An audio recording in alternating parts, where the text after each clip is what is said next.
किसी के गले नहीं लगना मुझे, जिस सिर्फ और सिर्फ अपने पापा के गले लग के रोना है कि इतने टाइम तक इतनी अच्छी परवरिश करी, सब कुछ सिखाया, सब कुछ किया, आज एक ही झटके में हमें कैसे विदा कर दिया उन्होंने। तो एक माँ बाप का जो कलेजा होता है वो किसी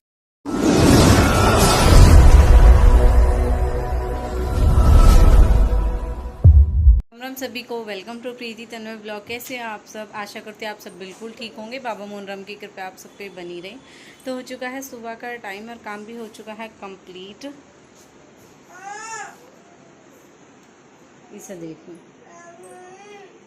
यू इसकी चुन्नी जो उतर जावे।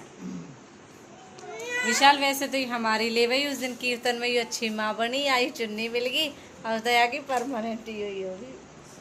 विशाल ऐसा लग रहा है जैसे बिहार न हो गए, जैसे बिहार हो, ऐसा लग रहा है। साई यहाँ मन लग रहा हो सही में, ये ऐसा लग रही है जैसे हल्दी हल्दी भिंडी और साई लग रही है। फैल भी इतनी ज्यादा रही है सारी पढ़ने।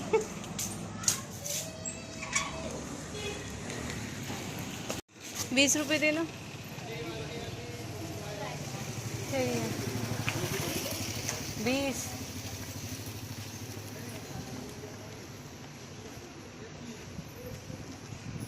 आंटी इसमें चूहे घुस जावे, सच में ही। मैंने भी ली और कान्हा जी कपड़े रख दे, कहीं काट दिया। शिवानी लड़ रही मुझसे। वैसे तो ले लो, कपड़े को कह रही हूँ, कपड़े मत रखना। हाँ चूहे हो रहे हैं।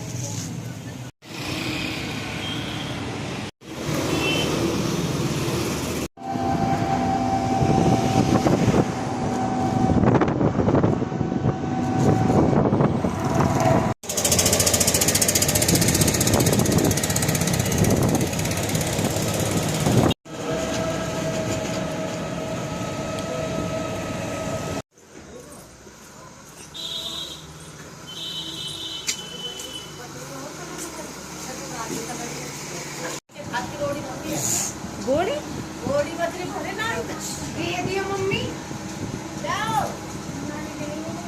अभी बना।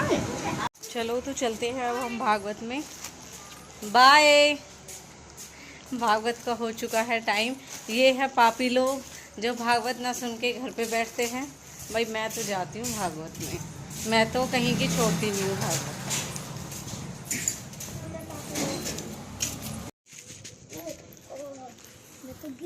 हाय दोस्तों, हाय दोस्तों, आ जान दो, आ रही है तो नानी।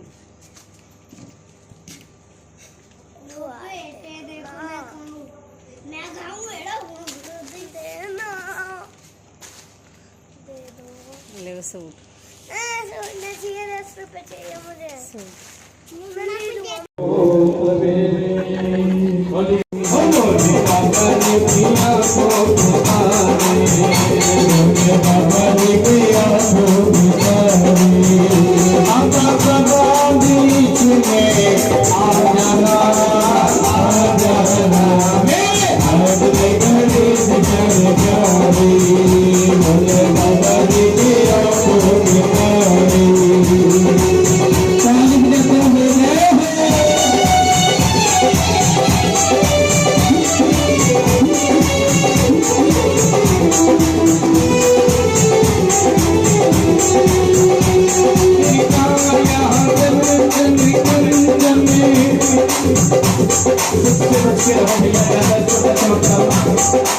अगर इसे टच होगा तो लाइट बंद हो जाएगी।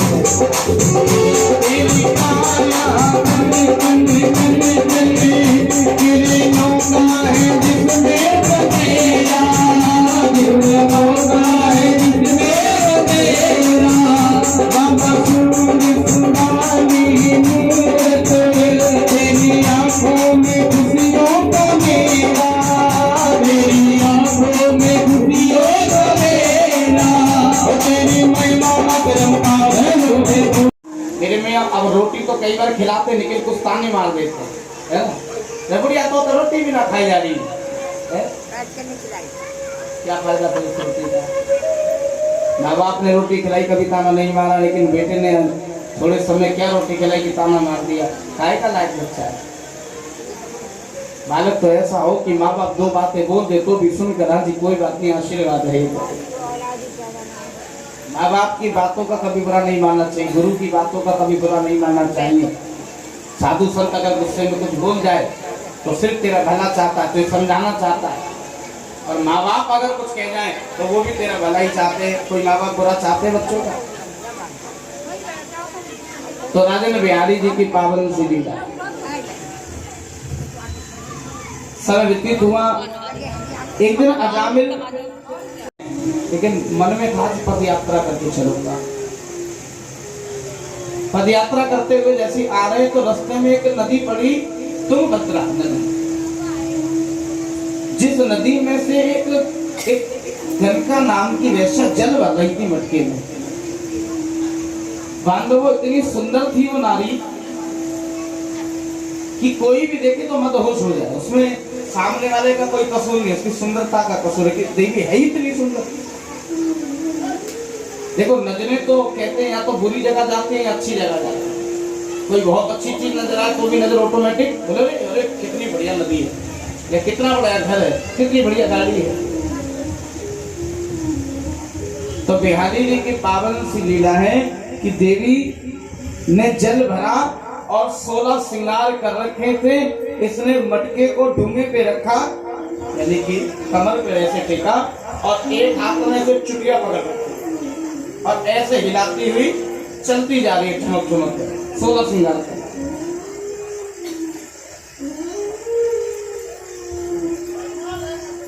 तो बिहारी जी की पावन सी लीला मेरी मैया समय व्यतीत हुआ। और जैसे ही ठुमक ठुमक कर चल रही है तो अजामिल ने देखा देवी पीछे से बड़ी सुंदर लग रही है।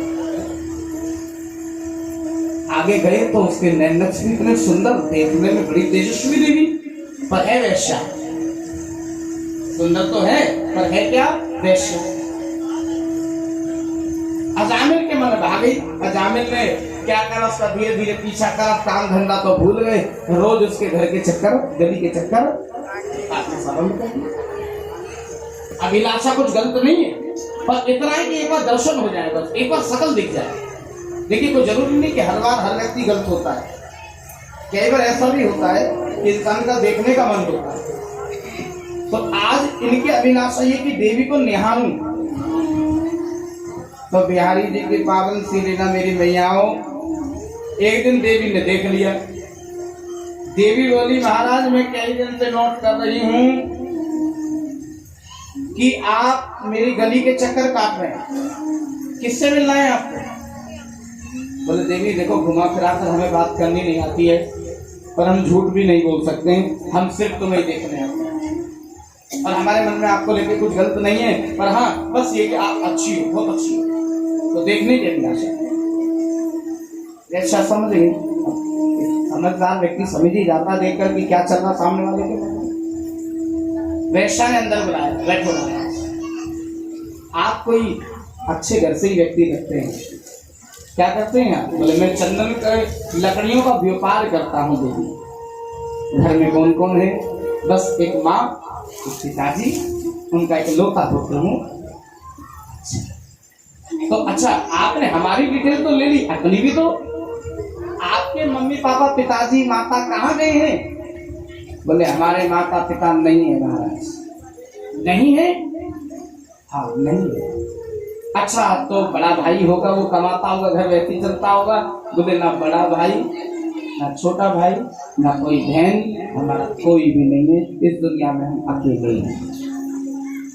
तो घर का खर्चा कैसे चलता है? बोले मैं आपको क्यों बताऊं, आप तो कुछ ज्यादा ही आगे बढ़ते जा रहे हैं, पूरी डिटेल लेते जा रहे हैं, मैं आपको क्यों बताऊं? बोले प्रिय मानो मत मानो, हमने आपको अपना मित्र मान लिया है। अगर आप भी हमें मित्र मानती हैं तो एक मित्र से कुछ छुपाना नहीं चाहिए। अगर आपको लगता है कि हम अच्छे घर से हैं, हम बुरे इंसान नहीं हैं, तो आप हमें एक अच्छा मित्र मानकर अपनी बात शेयर कर सकती हैं। तो प्रिय देवी ने कहा कि महाराज मेरे माँ बाप नहीं हैं, मैं खुद ही काम करती हूँ, जो कमाती हूँ उससे घर को चलाती हूँ। शामिल की इनकम बहुत तगड़ी थी। चंदन की लकड़ी बड़ी महंगी होती है, आपको शायद पता होगा। तो कहने लगे प्रिय तुम्हें कमाने की अब जरूरत नहीं है, मैं तुम्हारा पूरा खर्चा उठाऊंगा, एक मित्र होने के नाते। देवी बड़ी प्रसन्न हुई, बोले तो ठीक आदमी मिल गया। अब खर्चा पानी हाथ में रख गया, चला गया। वैसा ने सोचा भी ये पता नहीं कब आएगा। अब दूसरे दिन आया, फिर कुछ ना कुछ रख गया। तीसरे दिन आया, फिर रख गया। रोज का सिलसिला चल गया। वैसा के मन में लालच बन गया कि अगर ये मुझे छोड़ के चला गया तो ये अगर मुझे छोड़ के चला गया, अब आदत बिगाड़ देगा और फिर चला जाएगा। देखो, या तो जिंदगी में कोई आए ना आए तो फिर जाए ना। अब कैसा भी पति पति होता है, वो कमा के दे रहा है तो तुम्हारा घर चल रहा है ना। तो राजन समय का क्या कहना है? वैश्या ने इसको मदरा का शौक लगा दिया कि कितना अच्छे घर का बच्चा था, बिगाड़ने के लिए क्या करा? मदरा समझते हो ना, अनार का जूस नहीं? चलो जो भी समझते हैं आप, मदरा का शौक लगा दिया। अब रोज पिए थोड़ा थोड़ा, एक दिन कुछ ज्यादा हो गई, प्यार प्यार में पिलाती, बोले एक और मेरी तरफ से लो। अच्छा, पीकर घर गया। पिताजी बोले बेटा तूने मदरा पान की है? बोले किए तो किए, कमा रहा हूं, तुमसे मांगता हूं। पिताजी बोले जो बच्चा मेरे आगे कभी जुबान नहीं खोलता था, आज वो मेरे आगे जुबान खोल रहा है, मुझसे मुंह लड़ा रहा है, जुबान लड़ा रहा है। पिताजी बोले द्वारा पी के बताइए, उनको घर से निकाल दूंगा। अब एक दिन जानकर और पीकर आ गया। अब पीकर आया तो पिताजी ने कहा काम कर, घर से निकल जा। इतना ही कहा था, अंदर गया, खुंदक इतनी तेज अंदर। कुछ लोग होते गलती भी करते हैं और फिर गुस्सा भी करके निकलाते खुद, यानी अकड़ते भी। अरे गलती करो तब तो झुक लो है। तो राजन गलती करके अपने माँ बापों से अकड़ गया, झोला पैक करा और कहाँ पहुंच गया जानते हो? वैश्या के यहाँ।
तेरे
भगवान विष्णु। हाँ अब ये बता दो पगड़ी वगैरह। अब कन्यादान के रीति रिवाज सबसे पहले, क्योंकि तुम्हें ही कन्यादान करना है, अब आप वापस परीक्षित बन जाइए। ये तो केवल एक सीन था, एक भाव जताया था कि ऐसे भोले बाबा की वरमाला कभी हुई थी, तो वो भाव देते हुए अरे ये परीक्षित जी महाराज कन्यादान। मेरी माँ भी तो मुझे डांटती थी, थोड़ी देर बाद फिर हंस के बोल जाओ माँ जी लो चाय पी लो, गुस्सा मत हो। देखो सास भी ये चाहे काम एक कम हो पर मेरी बहू प्यार से बोले, और बहू क्या चाहे काम एक फालतू हो जाता है, सास तो प्यार से। दोनों ही प्यार के भूखे हैं तो समझना नहीं चाहते एक दूसरे को समझ लीजिए। मैं कहता हूँ पक्की बात है, घर में कभी कलेश नहीं होगा। तो बड़ा सुंदर था। आज बेटी विदा हो रही है, और क्या देते दिल से दुआ, खुश रहना सदा, देते दिल से दुआ, खुश रहना सदा। बेटियां तो पराई है, बेटियां हम कहते हैं बेटा दोनों तरफ फिस जाता है, बहू की सुने माँ की सुने, लेकिन सास बेटियां भी दुखी होती हैं, कई बार अपनी माँ की सुने, अपने ससुराल की सुने, मैके की सुने। मेरा है भोला, मेरा है, मेरा है भोला, दुनिया हमारे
सबको आरती दे, सब देवी आरती ले लें।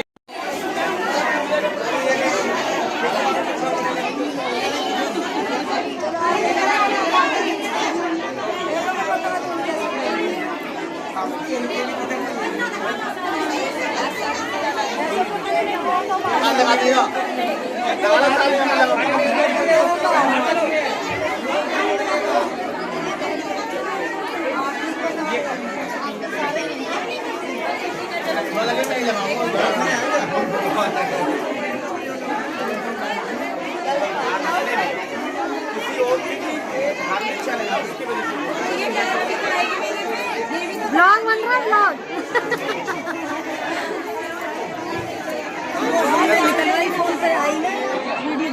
मैंने भी निकाला ना, मैंने ना, मैं मतलब टाइप करके निकाला ना। बंद हो गई लाइट, यहाँ तो आ रही है। हाँ, सभी प्रसाद लेकर घर की ओर प्रस्थान करते रहेंगे।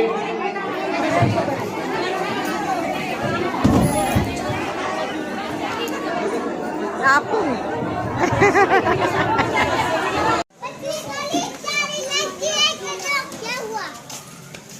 कि आप सबने देखा, आज मैं गई थी भागवत में, और वहाँ पे पहले हम गए थे पढ़ाई करने के लिए, क्योंकि अब मेरे जल्दी सी एडमिशन तो हो चुका है पक्का, और पढ़ाई तो उसके लिए करनी होगी, तो अब कोचिंग लेनी स्टार्ट करूँगी। तो आपने देखा मैं और आंटी गए थे पढ़ने के लिए, और बाकी फिर उसके बाद हम गए भागवत में।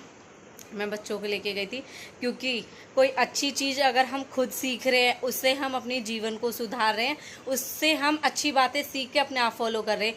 लेकिन इतना ही फ़र्ज़ हमारा बनता है अपने बच्चों के प्रति कि अगर हम अच्छी चीज़ें सीख रहे हैं तो हमें अपने बच्चों को अच्छी चीज़ें सिखानी चाहिए। तो आज मैं इसलिए बच्चों को लेके गई ताकि बच्चे भी अच्छी चीज़ें सीखें, और तभी तो वो अच्छा अपने जीवन को वो अच्छा कर पाएंगे, तभी तो वो अच्छा कर्म कर पाएंगे। जब वो अच्छे कर्मों को जानेंगे, अच्छी चीज़ों को जानेंगे, उन्हें अच्छा पता होगा, तभी वो कर पाएंगे। तो यानी कि भगवान की कथा हो गई, और भगवान की जो भी कथाएं हैं, जैसे भी है, जैसे हम भागवत में बहुत सारी कथाएं सुनते हैं, शिव पार्वती की शादी है, और भी बहुत सारी कथाएं हैं कान्हा जी के जन्म के, जो आने वाली कथा में होगी। तो ये सब चीज़ें हमारे बच्चों को कहाँ से पता चलेगी? जब हम उनको ऐसी चीज़ें सिखाएंगे। अगर हमें ऐसी चीज़ों की पूरी नॉलेज नहीं है तो भागवत हमारे लिए बहुत अच्छा ऑप्शन है, जो हमारे यहाँ पे कथा हो रही है। तो मैंने सोचा क्यों ना मैं अपने बच्चों को भी लेके जाऊँ। बच्चों के हाथों से भी दान पुण्य कराना बहुत ज़रूरी है। आज शिव पार्वती जी की शादी थी, तो हम कहाँ उनको कुछ दान कर पाए। ये तो एक भाव था हमारा कि आज उनकी शादी थी और हमने कन्यादान किया। तो आज इसीलिए मैं बच्चों को लेके गई कि भगवान मेरे बच्चों को भी ये श्रेय जाए कि उन्होंने कुछ दान किया है अपने हाथ से। बच्चों के हाथों से भी दान कराना बहुत ज़रूरी है। मैं गाय की रोटी बनाती हूँ, वहाँ तो अक्सर मैं दे देती थी क्योंकि हमारे घर में ही गाय होती थी। यहाँ तो ये है कि गाय दिख जाए तो देनी पड़ती है। तो अब ज़्यादातर सुबह के टाइम मैं तीनों बच्चों से ही गाय को रोटी दिलाती हूँ। और मेरे पापा कुत्ते, आपको मैंने कई बार ब्लॉग में दिखाया भी है, उनको दूध भी पिलाते, रोटी भी खिलाते, बिस्किट भी खिलाते, जो उनसे बन पड़ता है वो करते हैं। और मैं जो होता है मुझे कि ये इन्होंने नहीं किया, वो मैं खुद कर देती हूँ। और सबसे अच्छी बात तो ये है, सबसे अच्छी चीज़ ये है कि हम अपने मन को मैला ना रखें। किसी के लिए अच्छा नहीं बोल सकते तो हम गंदा भी ना बोलें। और आज पंडित जी ने रुला दिया, क्योंकि आज पंडित जी ने जब माँ पार्वती विदा हो रही थी तो वो अपनी माँ से बोलती है कि मेरे मन में पीड़ा है कि हम बेटियाँ पराई क्यों होती है। तो बहुत ही अच्छी कथा सुनाई उन्होंने। उस टाइम में व्लॉग का कैप्चर भी नहीं ले पाई। बहुत ही अच्छा भजन था, जिसका एक एक भाव सबकी आंखों से झलक रहा था, क्योंकि सबको ही रोना आ गया। सच में मेरी फ्रेंड है कंचन, जो शर्माओं में से हैं, उनकी मम्मी मेरे पास में बैठी थी, आंटी, बहुत रोई थी, बहुत रोई थी। सच बताऊँ ना, जब ऐसी चीज़ें आती है ना, तो देखो जिसको सब सुख है उनको तो इन चीज़ों का फ़र्क पड़े ना पड़े, लेकिन जिसके मन में चीज़ दुख है, वो अगर कोई बात सामने से बोल दी जाए तो वो उसके मन में ज़रूर आ जाती हैं, आँखों में से बह जाती हैं। सेम उसी तरह आज जो भी वहाँ बेटी थी उसको याद आई अपनी माँ की, और जो माँ थी उनको याद आई अपनी बेटी की। भले ही मैं एक बेटी हूँ, एक माँ भी हूँ और अपनी माँ के पास भी हूँ, लेकिन फिर भी मुझे रोना है अपने पापा के लिए, जो कभी नहीं रोते, लेकिन सिर्फ अपनी लाडों के लिए ज़रूर रोते हैं। उन्होंने बहुत ही अच्छी बात बताई थी, सच में ही मेरे पापा भी कभी नहीं रोए। और जिस टाइम मेरी विदाई हुई थी सिर्फ उस टाइम रोए थे। और मैंने एक ही चीज़ बोली थी कि मुझे किसी के गले नहीं लगना, मुझे जिस सिर्फ और सिर्फ अपने पापा के गले लग के रोना है कि इतने टाइम तक इतनी अच्छी परवरिश करी, सब कुछ सिखाया, सब कुछ किया, आज एक ही झटके में हमें कैसे विदा कर दिया उन्होंने। तो एक माँ बाप का जो कलेजा होता है वो किसी का नहीं हो सकता, क्योंकि जो माँ बाप होते हैं वो 10 बेटों को अपने घर में रख लेते हैं, लेकिन एक बेटी को अपने घर में नहीं रख सकते। ये बात सच है, क्योंकि वो बेटी पराई होती है। सही कहा पंडित जी ने। मैं हर चीज़ के लिए कहती थी ये मेरी, ये मेरी। और जब हम ससुराल से आते हैं, हमारे घर तो खैर आपने देखा है, भाभी नहीं, हम खुद ही आके काम में लग जाते हैं, लेकिन जब घर पे ऐसे होता है, हम आते हैं और गेस्ट की तरह, तो कहते हैं ना माँ बाप भी कि बेटी तू बैठ, ये चीज़ हम लेके आ रहे, तो वहाँ समझ लेना हमारा प्यार भी बिल्कुल कम हो जाता है। अभी तक हमारा प्यार ऐसे ही चल रहा है, क्योंकि हम घर पे आके काम भी करते हैं, हमें पता है कि कोई करने वाला भी नहीं है। और सपोज़ आगे भी मैं ये कहूँ कि हम आए और हमारी भाभी हक से कहे कि दीदी ये काम कर दो, क्योंकि वो प्यार ही होता है। सही कहा उन्होंने, उनकी डांट में भी प्यार होता है। और एक चीज़ उन्होंने सासू माँ के लिए बोली कि सासू माँ को ये चीज़ समझनी चाहिए कि वो हमारे लिए सब कुछ छोड़ के आई हैं, और अगर वो डांट रही है तो हमें डांट भी सुन लेनी चाहिए। सच बताऊं तो मेरी सासू माँ के साथ रिश्ता यही रहा ना, बहस मैंने बढ़ाई और ना उन्होंने परायापन जताया, लेकिन कुछ समय की मार है जो शायद अब चल रही है, और भगवान से प्रे करूँगी कि वो भी सब कुछ जल्दी अच्छा हो जाए, क्योंकि ना तो मैं ये बदल सकती हूँ कि वो मेरी सासू है, ना वो ये बदल सकती है कि मैं उनकी बहू हूँ। मेरी जिम्मेदारी तो डबल हो गई, लेकिन उनका रिश्ता शायद अब पहले से जो आधा होना था वो आधा भी नहीं रहा उनकी सोच से। तो ये सोच का ही फ़र्क है सिर्फ़ और सिर्फ, और कुछ भी फ़र्क नहीं है। तो मैं आज भी ये चीज़ मानती हूँ, और मानती हूँ क्या, जब मेरी शादी हुई थी जब भी मैं उन सबसे जुड़ गई थी, और आज भी जुड़ी हुई हूँ, और आगे तक जब तक सांसें हैं जुड़ी रहूँगी ही। लेकिन कोई बात नहीं, भगवान हर किसी की परीक्षा लेता है। इस परीक्षा में कोई ऐसे हैं जो साथ देते, कोई ऐसे हैं जो गाली देते, कोई ऐसे हैं जो गलत उल्टा सीधा बोलते हैं। वो सब आपकी सोच है, उस चीज़ के लिए हम कुछ नहीं बोल सकते। तो जो जिसको जैसा सोचना है वो सोच सकते हो। अगर एक रिश्ते में देखूँ तो हर तरीके से हर किसी से मेरी बॉन्डिंग बहुत अच्छी रही है, लेकिन शायद किसकी वजह से अच्छी रही थी, सिर्फ़ और सिर्फ इनकी वजह से। आज ये नहीं तो वो बॉन्डिंग सारी ख़राब हो गई। आज मैं कुछ भी नहीं रही। क्यों नहीं रही? क्योंकि आज उनका नहीं रहा।